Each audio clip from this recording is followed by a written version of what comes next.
Suv jismoniy hayot uchun zarur. Xuddi shunday hayot suvi, ya'ni ma'naviy suv, qalbimiz hayoti uchun zarur.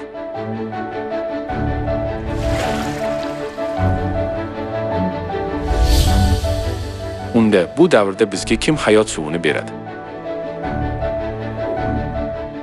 Muqaddas kitobda ruh va kelin hayot suvini berishi bashorat qilingan.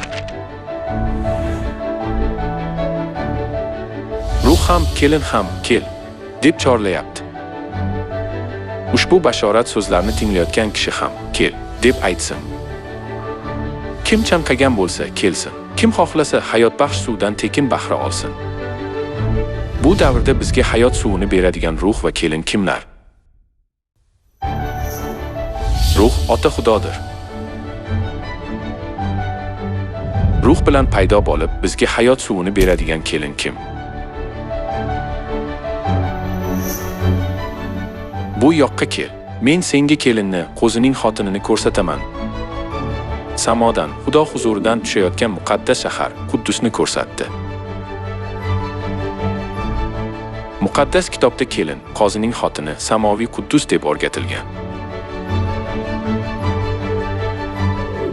Samoviy Quddus kimni ifodalaydi? Samoviy Quddus esa ozoddir. U bizlarning onamizdir. Samoviy Quddus bizning onamizdir. Boshqacha aytganda, Ona Xudo bu davrda ruhning kelini sifatida namoyon bo'ladi.